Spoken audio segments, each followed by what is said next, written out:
여러분 만나 뵙게 돼서 너무 반갑습니다. 저는 LA 다운타운에서 차를 타고 한 30분 정도 남쪽으로 가시면 토렌스라고 하는 도시가 있습니다. 거기에 있는 토렌스 제일장로교회에서 신앙생활하고 있는 목사입니다. 제가 그리스도인이 된 이후로 참 좋아하는 표현 중에 하나가 바로 그리스도인의 삶에 우연이란 없다는 이야기입니다. 우리의 인생 속에 좋은 일 생길 때도 있지만 참 만만치 않은 힘든 일들이 찾아올 때도 있죠. 그래도 하나님의 주권과 섭리를 신뢰하는 믿음의 백성은 이것이 우연이 아니라 하나님의 뜻과 계획 하에 합력하여 선을 이루시는 하나님의 경륜이 있는 일이다라고 믿고 살아가는 것, 그게 우리 믿는 자들의 모습이 아닐까 싶습니다. 저는 오늘 이 주일 3부 예배에 제가 말씀을 전하고 또 여러분들이 오늘 이 예배 자리에 함께하는 것이 우연이 아니라 하나님의 뜻과 계획 하에 있는 예배요 만남인 줄 믿습니다. 기도하고 소망하기는 오늘 예배를 통해 하나님의 선하시고 온전하신 뜻이 우리들 가운데 이루어지기를 간절히 소망합니다. 미국의 통계학자인 네이트 실버가 쓴 책 중에요, 신호와 소음이라는 아주 흥미로운 제목의 책이 있습니다. 영어 원제가 The Signal and the Noise입니다. 그는 이 책에서 우리가 살고 있는 이 세상을요, 중요한 신호는 잘 들리지 않고 쓸데없는 소음이 너무 많은 곳이라고 정의합니다. 여러분, 우리가 매일 엄청난 양의 데이터, 정보, 뉴스, 그리고 쇼츠 속에 파묻혀 살고 있는데 그 가운데 정말 중요한 들어야 할 신호는 잘 잡히지 않고 쓸데없는 소음들이 가득하다는 거죠. 그래서 저자는 이 책에서 지혜란 어떻게 보면 수많은 소음 가운데 진짜 신호를 분별해내는 능력이라고 말합니다.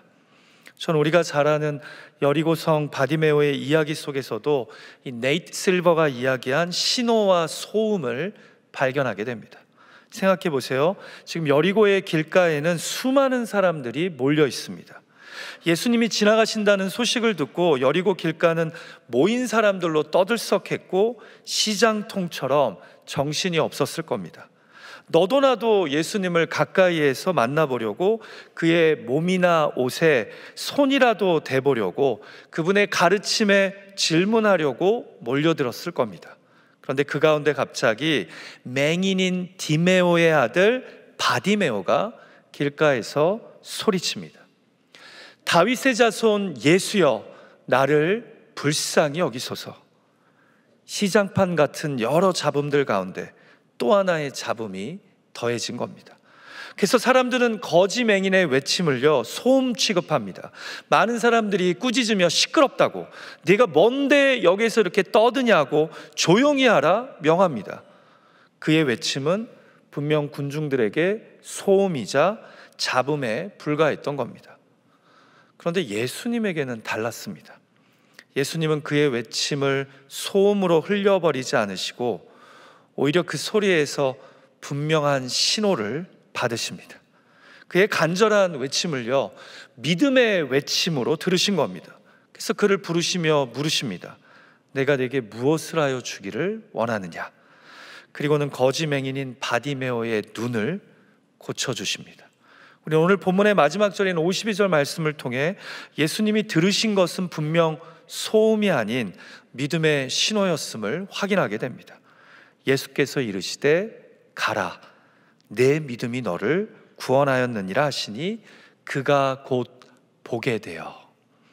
사랑하는 예배자 여러분, 우리 삶에도 수많은 소음들이 있죠.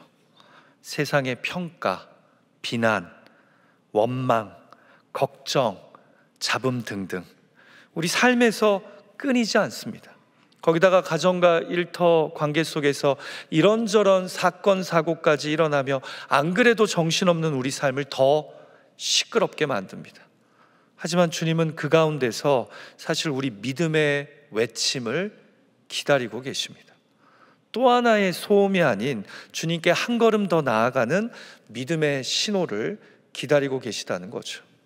그래서 저는 오늘 수많은 잡음과 소음들 사이에서 믿음의 소리를 외치며 예수님 앞으로 나아간 바디메오의 믿음을 통해 우리 믿음을 새롭게 하기 원하시는 주님의 음성에 귀를 기울였으면 합니다. 그래서 우리로 믿음의 삶을 살기 원하시는 주님이 주시는 귀한 은혜와 도전이 있기를 간절히 소망합니다. 자, 맹인 바디메오는요, 어떻게 한 걸음 한 걸음 예수님 앞으로 나아갔습니까?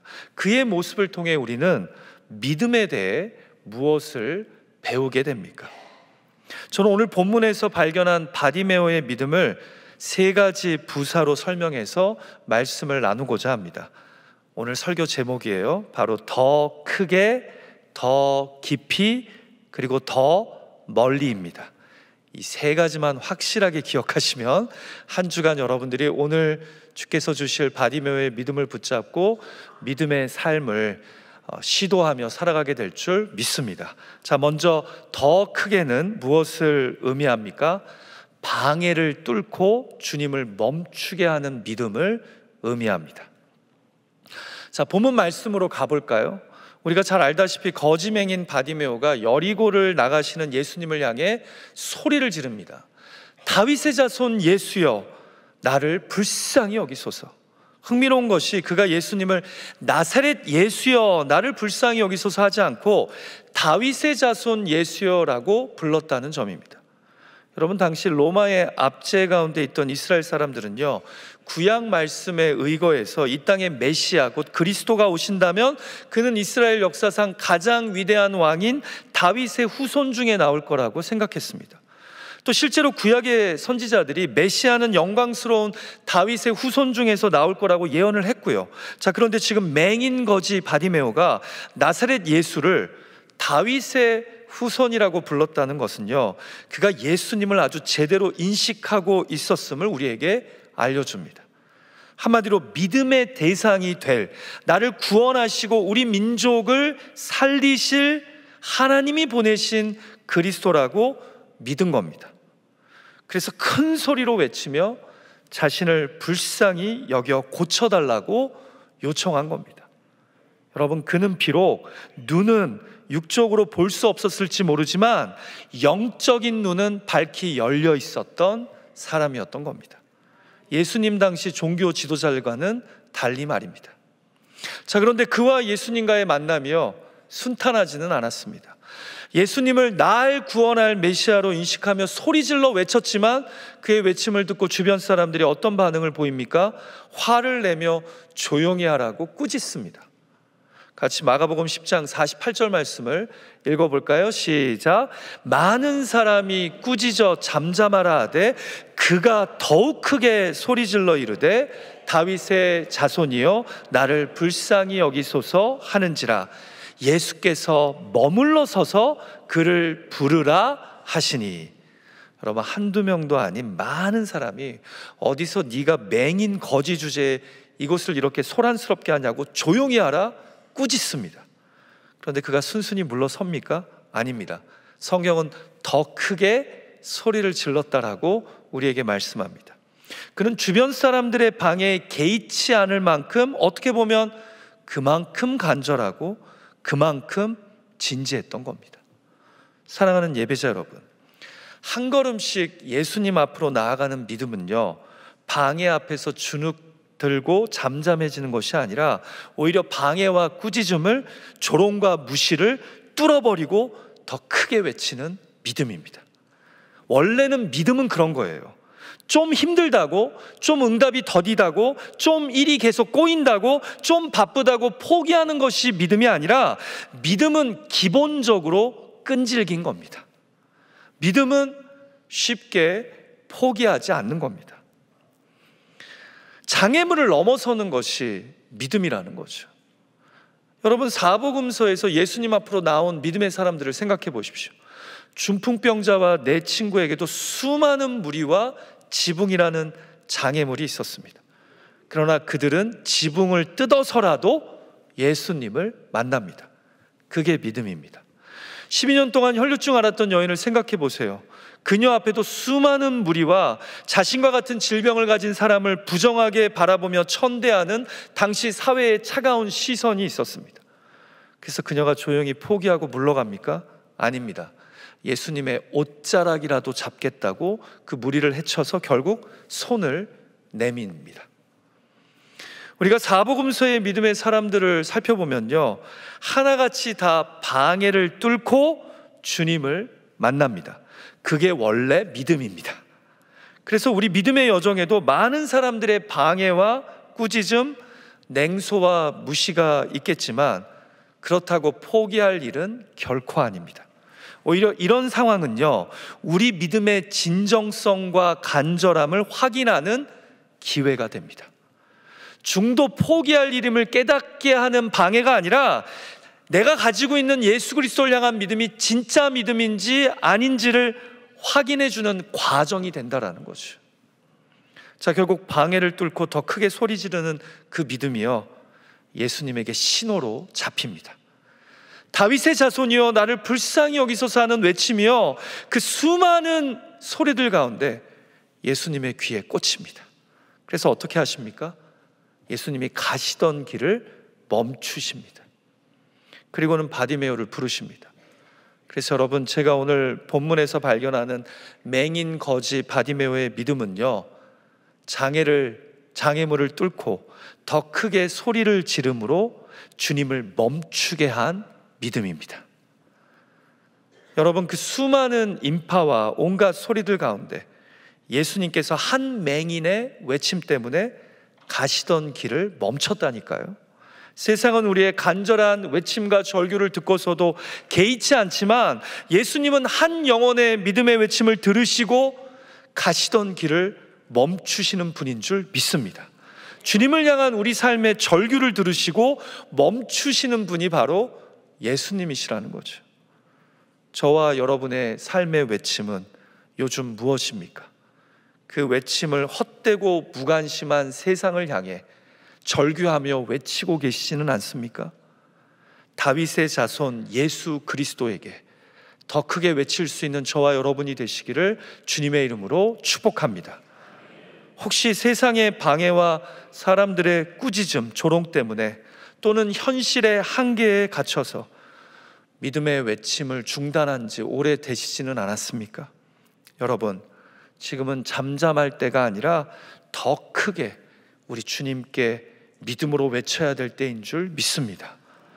여러분이 지금 어떤 믿음의 장벽 앞에 계신지 저는 잘 모르지만 그것이 질병의 문제이든 경제적 문제이든 관계의 문제이든 지금은 바디메오처럼 주변의 방해와 냉소에 흔들리지 않고 더 크게 외쳐야 될 때인 줄 믿습니다. 그것이 바로 예수님 앞으로 한 걸음 한 걸음 나아가는 믿음이라는 거죠.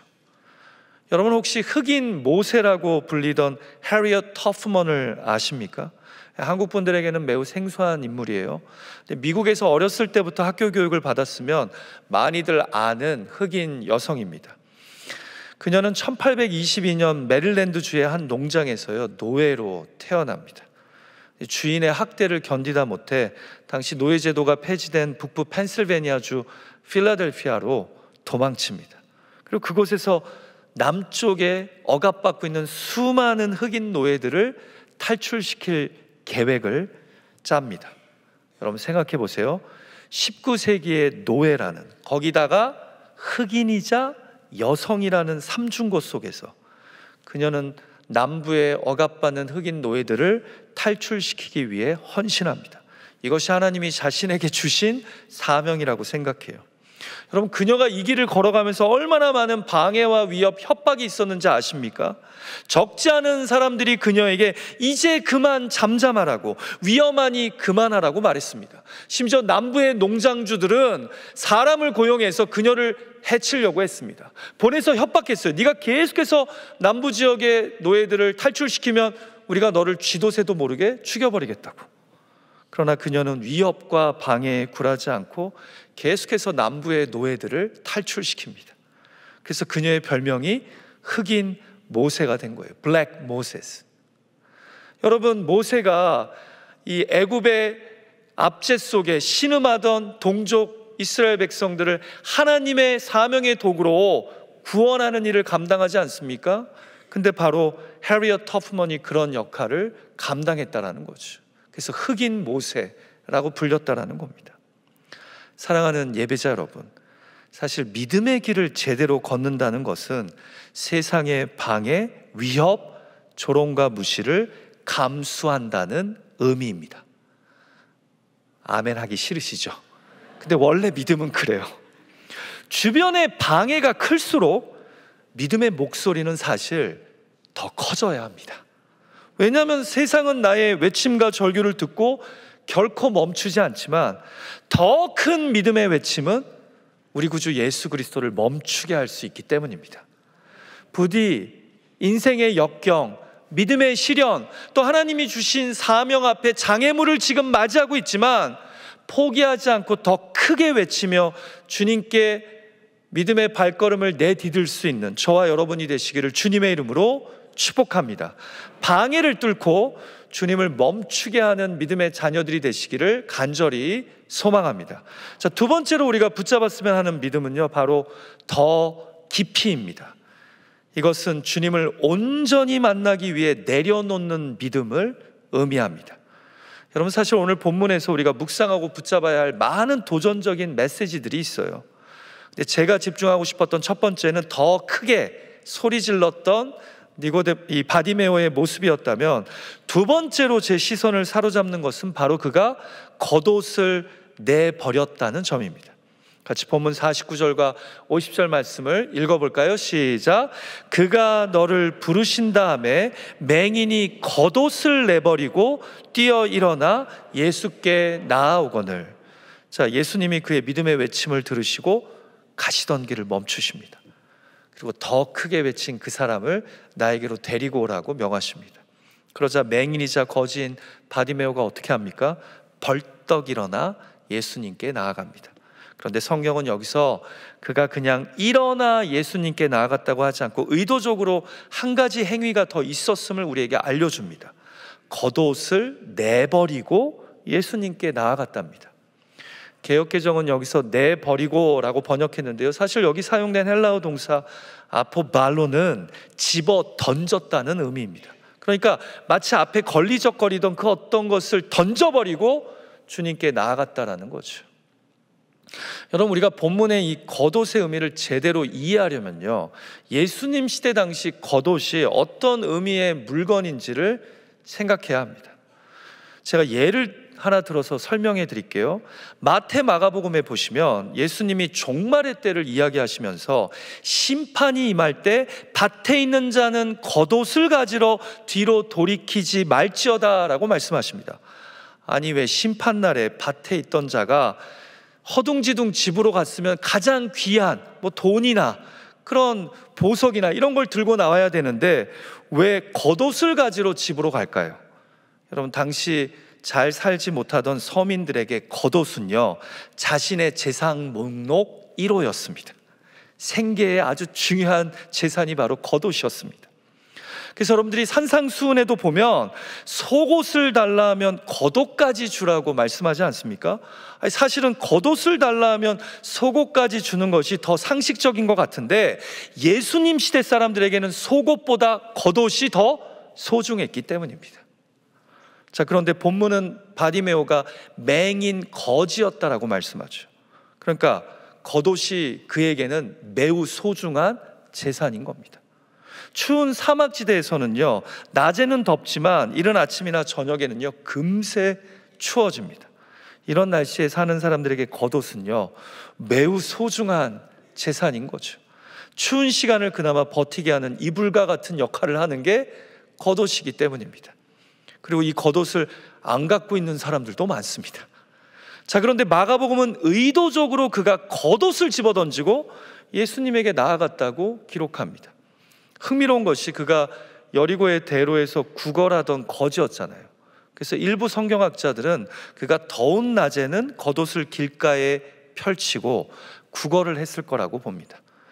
결국 그가 지금 내버린 겉옷 안에는요, 지나가던 사람들이 그를 불쌍히 여기면서 준 음식이나 동전들이 있었다라는 거죠. 그런데 그 모든 것을 내버리고 뛰어 일어나 예수님에게 갔다는 것은, 그에게 지금 중요한 것은 나의 눈을 뜨게 해주실 수 있는 예수님이지 나로 맹인으로 먹고 살게 하는 겉옷이 아니었다라는 거죠. 그는 지금 선택을 한 거예요. 예수님 앞으로 나아가기 위해 자신을 지금까지 지켜준 겉옷을 내려놓은 겁니다. 그럼 우리가 주님을 제대로 깊이 만나지 못하는 이유는요, 항상 혼합신앙을 선택하기 때문입니다. 주님도 소유하고 겉옷도 소유하는, 주님도 믿고 세상의 돈과 명예, 권력도 사랑하는. 그런데 지금 바디메오는 믿음이란 주님을 깊이 온전히 만나기 위해서는 자신이 그동안 소중하게 여긴 것, 어떻게 보면 나로 주님을 신앙하면서도 보험처럼 은근히 기대고 의지하게 만드는 그것까지 완전히 내려놓는 것이 믿음이라고 우리에게 말씀하고 있다는 거죠. 아멘이 목구멍까지 나왔다가 뱉어야 되는데 주님, 저 강단에서 저 목사가 뭐라고 얘기해도 나는 주님도 필요하고 겉옷도 필요합니다 라는 유혹이 우리 앞에 있다는 거 저 알아요. 근데 그래서 우리의 믿음이 깊어지지 않고 우리의 믿음이 성숙해지지 못하는 거예요. 다람쥐 채바퀴 돌듯이 내려놓지 않고 겉옷 쥐고 주님 붙잡으려고 하니까 믿음이 깊이 성숙해지지 못한다라는 거죠. 제대로 주님을 만나려면 비워야 하고 내려놓아야 한다는 겁니다. 그런데 겉옷을 들고 주님을 만나고 겉옷 안에 있는 돈을 주먹으로 움켜쥐고 주님을 만나면 그 만남은 한 번의 기적은 될지 몰라도 제대로 주님을 믿고 의지하는 신앙으로 발전하지는 못한다라는 거죠. 그래서 더 깊이 주님을 만나기 위해서는 나의 겉옷을 내려놓을 줄 알아야 합니다. 이 땅에서 믿음의 길 걸어가면서 내려놓는 훈련을 조금씩 해야 된다는 거죠. 에린 헨슨이 쓴 시 중에 not이라는 제목의 시가 있어요. 한국말로 번역하면 아닌 것이라는 제목의 시인데요, 제가 간단하게 번역했는데 한번 들어보시죠. 당신의 나이는 당신이 아닙니다. 당신이 입는 옷의 크기도 당신의 몸무게와 머리 색깔도 당신이 아닙니다. 당신의 이름도 두 뺨의 보조개도 당신이 아닙니다. 당신은 당신이 읽은 모든 책이고 당신이 하는 모든 말입니다. 당신은 당신이 믿는 것들이고 당신이 사랑하는 사람들이며 당신 방에 걸린 사진들이고 당신이 꿈꾸는 미래입니다. 당신은 참으로 아름답게 지어졌지만 자신을 잊은 것 같습니다. 당신은 당신 자신이 아닌 것들로 자신을 규정하고 가득 채웠기 때문입니다. 이런 시 읽을 때 조금 감동이 오셔야지 아직 감수성이 살아계신 거예요. 읽어도 뭐 그냥 그런가 보다 하면 내 마음이 너무 많이 메말라 버린 거죠. 여러분, 참 공감이 되는 내용이지 않습니까? 이 시가 우리에게 주는 깨달음이 무엇일까요? 우리는 항상 자신을 본 모습이 아닌 이 세상에서 얻은 것들로 포장하고 자신이 아닌 것들로 가득 채워서 스스로를 위장하며 정의하기를 좋아한다는 겁니다. 우리가 주님 앞에 나아갈 때까지도 우리는 겉옷을 들고 자신이 그동안 성취한 것과 벌어들인 것들, 누린 것들로 자신을 포장해서 주님 앞에 나아가려고 합니다. 그래서 주님을 온전히 깊이 만나고 경험하지 못합니다. 참으로 아름답게 지어졌음에도 자신을 잃어버리고 다른 것들로 가득 채워서 그걸로 자신을 정의하고 내세우기 때문입니다. 여러분, 생각해 보세요. 지금 바디메오에게 더 필요한 것이 구걸할 때 사용하고 추울 때 덮는 겉옷입니까? 아니면 맹인에서 벗어나는 겁니까? 당연히 후자죠. 더 중요한 것, 더 필요한 것은 이 장애에서 벗어나는 겁니다. 그런데 우리는 이 문제를 해결할 수 있는 주님 앞에 나아가면서까지 마치 보험 하나 들듯이, 아니면 내려놓을 수 없는 듯이 겉옷을 들고 그 안에 있는 것들을 움켜쥐고 주님을 만나려고 합니다. 그래서 그 만남이 깊이 있는 만남, 온전한 만남이 잘 되지 못하는 거예요. 한 걸음 예수님 앞으로 나아가는 믿음이란 내가 붙잡고 있던 인생의 안정망까지 더 크고 더 온전하고 완전한 주님을 만나기 위해 내려놓는 일임에도 불구하고 말입니다. 나의 궁극적인 문제를 해결하시는 예수님을 만나기 위해 비우는 것이 믿음이라는 거죠. 또 비워야 믿음이 더 깊어진다라는 거죠. 성 어거스틴이 한 말로 알려져 있는데요, 기독교에 이런 관용어가 있습니다. God gives where He finds empty hands. 하나님은 우리의 손이 비어야 당신의 선물을 쥐어주신다. 믿음은 내가 붙잡던 것을 내려놓고 주님을 붙잡는 것입니다. 내가 의지했던 것을 내려놓고 주님을 내 인생의 참 소망에 두는 겁니다. 그래서 사도 바울이 빌립보서에서 이런 유명한 고백을 하지 않았습니까? 같이 한번 읽어볼까요? 시작. 그러나 무엇이든지 내게 유익하던 것을 내가 그리스도를 위하여 다 해로 여길 뿐더러 그를 위하여 모든 것을 잃어버리고 배설물로 여김은 그리스도를 얻고 그 안에서 발견되려 함이니. 아멘. 사랑하는 예배자 여러분, 요즘 저와 여러분의 겉옷은 무엇입니까? 재산, 명예, 권력, 자존심, 두려움 등등. 이런 나의 안정망 때문에 오히려 주님께 온전히 나아가는 것을 주저하고 있지는 않습니까? 주님을 알아도 수박 겉핥기식으로만 알고 있지는 않습니까? 손에 무엇인가를 쥐고는 주님을 온전히 만날 수 없습니다. 내려놓지 못하면 주님을 깊이 만날 수 없습니다. 부디 내려놓음을 통해 주님을 깊이 만나고 경험하는 저와 여러분의 믿음의 삶이 되기를 주님의 이름으로 축복합니다. 더 중요하고 참된 것을 깊이 소유하기 위해 중요하지 않은 헛된 것을 내려놓을 줄 아는 저와 여러분이 되시기를 간절히 소망합니다. 자, 첫 번째는 뭐였죠? 더 크게. 두 번째는 더 깊이. 쉽죠? 자, 마지막 세 번째는 더 멀리입니다. 이것은 기적에 머물지 않고 주님을 따르는 믿음을 의미합니다. 여러분, 제가 볼 때 오늘 말씀에는요, 의도적으로 감추어진 매우 극적인 대조가 있다고 봅니다. 이것을 우리는 말씀의 시작 부분과 끝 부분에서 발견하게 되는데요, 오늘 본문의 이야기가 어떻게 시작되죠? 예수께서 제자들과 여리고에서 나가실 때에 디메오의 아들인 맹인거지 바디메오가 길가에 앉았다가, 여러분, 예수님이 여리고를 나가실 때 바디메오는 어디에 있었습니까? 길가에 앉아 있었습니다. 자, 그런데 이제 예수님께 더 크게 소리를 지르고 겉옷을 버림으로 더 깊이 온전하게 나아가자 예수님이 그에게 묻습니다. 내가 내게 무엇을 하여 주기를 원하느냐? 여러분, 바디메오가 뭘 원하는지 주님이 모르시겠습니까? 그런데 다시 그의 믿음을 확인하시고자 물으신 겁니다.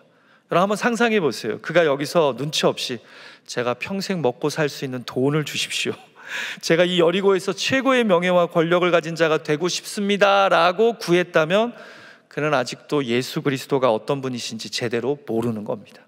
이분은 알라딘의 요술 램프가 아니라 우리 삶의 궁극적인 구원자요 주인이십니다. 자, 감사하게도 그는 예수님이 누구신지 처음부터 일관되게 인식하고 있었어요. 그래서 무엇을 구합니까? 제가 보기를 원합니다 라고 구합니다. 그러자 예수님이 가라, 내 믿음이 너를 구원하였다 라고 선언하시며 그의 눈을 고쳐주십니다. 자, 그런데 그 다음이 중요해요. 마지막 엔딩 말입니다. 같이 마가복음 10장 52절 말씀을 함께 읽어볼까요? 시작.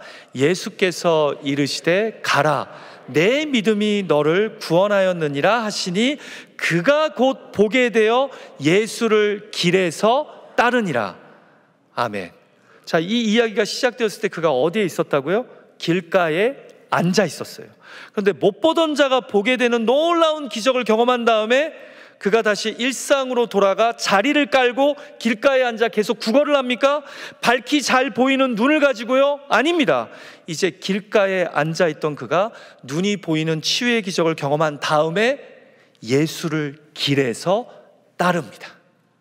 이게 마가복음에 감춰진 대조적인 메시지인 거예요. 여러분, 제가 혼자 오버해서 상상하는 것 같아요? 아니요. 제가 봤을 때는 의도성이 매우 짙은 마가복음의 기록입니다.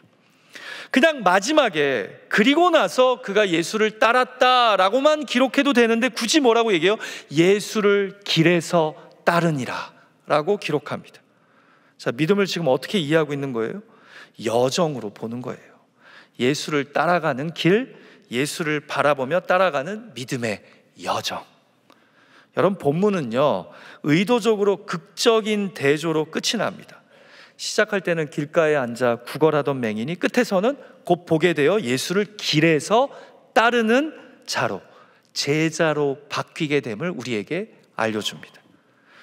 예수께 한 걸음 더 나아가는 믿음이란, 잘 들어보세요, 기적과 기도응답을 체험만 하는 믿음이 아니라 체험한 후에는 이 주님을 따르는 삶임을 우리에게 도전하고 있다는 것이죠.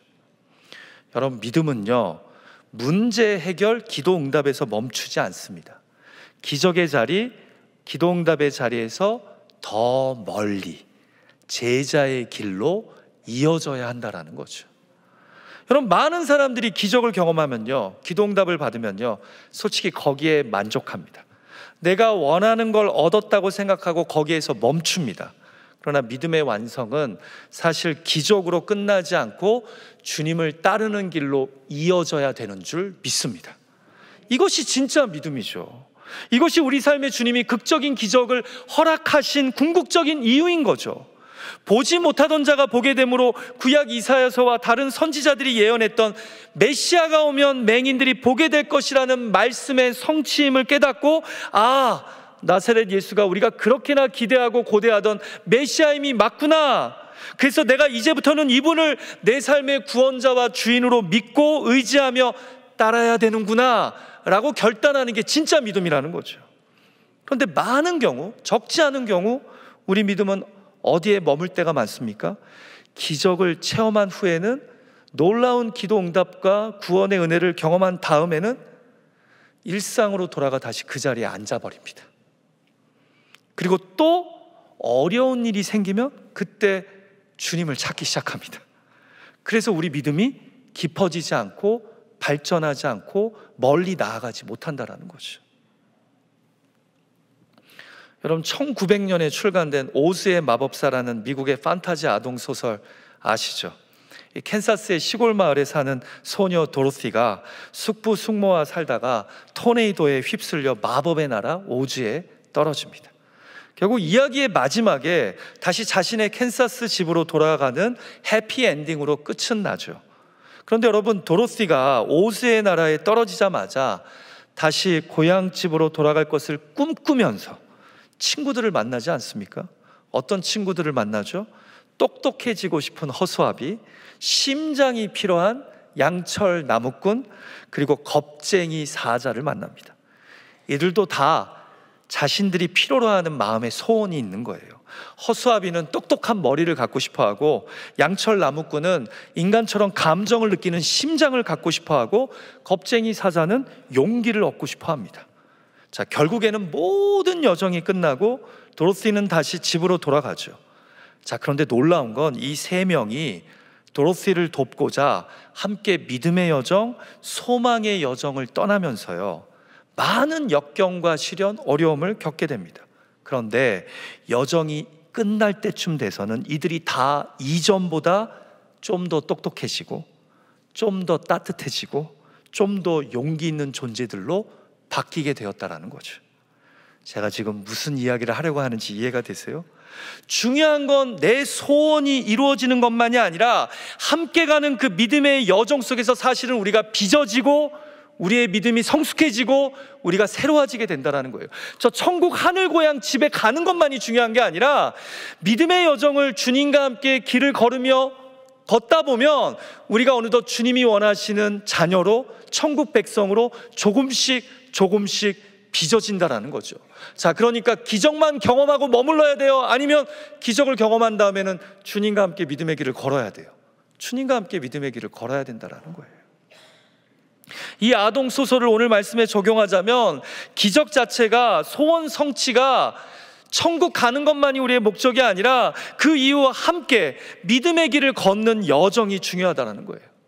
주님이 실로 우리에게 원하는 것은 기적 체험하고 길가에 다시 주저앉는 것이 아니라 다시 보게 된 다음에는 이제 자신이 자기 인생의 주인이 되지 않고 예수를 구원자와 주인으로 삼으며 길에서 예수를 따르는 사람들이 되어야 된다는 거죠. 이제 기적을 경험했으니 거기에서부터 믿음의 길을 본격적으로 주와 함께 걸어가야 된다는 겁니다. 그리고 정말 이 길을 걸어가면서 우리가 여러 일들을 경험하게 되죠. 그러나 그 과정 속에서 어느덧 저와 여러분은 저 천국의 백성으로 조금씩 변화되어져 가는 성화를 경험하게 된다는 겁니다. 압니다. 물론 넘어질 때도 있어요. 실패할 때도 많습니다. 때로는 너무나 놀라운 믿음의 간증을 경험하기도 하고, 또 그러다가 다시 자신의 연약하고 추악한 죄악된 모습에 실망하고 낙심할 때도 있습니다. 그런데 주님을 바라보며 이 믿음의 여정을 걸어가면서 우리 모두는 서서히 각자가 정말 바라던 그 믿음의 사람, 사랑의 사람, 소망의 사람으로 조금씩 변화되어져 가는 것을 경험하게 됩니다. 포기하지 않고 주님과 함께 그 길을 걷는다면, 부디 은혜를 문제 해결로만, 기도 응답을 내 신앙의 종착지로만 생각하지 않고 오히려 내가 경험한 기적, 기도의 응답, 구원의 은혜를 통해 제자의 삶을 제대로 시작할 수 있는 저와 여러분 되시기를 주님의 이름으로 축복합니다. 참 믿음이란 주님과 더 멀리 동행하는 길이어야 할 줄 믿습니다. 말씀을 마치겠습니다. 오늘 성경은 우리에게 바디메오의 믿음의 이야기를 통해 도전하십니다. 딱 3개만 기억하면 된다고 했죠? 더 크게, 벌써 까먹으신 거 아니죠? 자, 더 크게, 그 다음에 더 깊이, 마지막으로 더 멀리. 더 크게는 무엇입니까? 방해를 뚫고 주님을 멈추게 하는 믿음의 백성들이 되시기를 주님의 이름으로 축복합니다. 더 깊이는 무엇입니까? 주님을 온전히 만나기 위해 비우는, 내려놓는 믿음의 자녀들이 되시기를 간절히 소망합니다. 더 멀리는 기적과 기도 응답에만 머물지 않고 주님을 따르며 믿음의 길을 끝까지 걷는 것입니다. 그런 저와 여러분의 거룩하고 복된 삶이 되기를 주님의 이름으로 축복합니다. 같이 기도하죠. 주님, 마지막 때에 내가 믿는 자들을 보겠느냐 말씀하신 주님의 음성을 떠올리게 됩니다. 요즘 한국교회 안에 믿음의 지체들 간에 진정한 믿음으로 삶을 살아가 보고자 고민하고 몸부림치는 자들보다 너무나 쉽게 타협하고 너무나 쉽게 믿음의 첫사랑을 잃어버리는 모습이 우리들 안에 있지 않나 스스로를 돌아보게 됩니다. 주님, 바디메오의 이야기를 통해 다시 한번 더 크게, 더 깊이, 더 멀리 주님과 함께 믿음의 길을 걸어가는 우리가 되겠다고 결단하는 이 시간 되게 하여 주시옵소서. 예수님의 존귀하신 이름으로 의탁하며 간절히 기도하옵나이다. 아멘.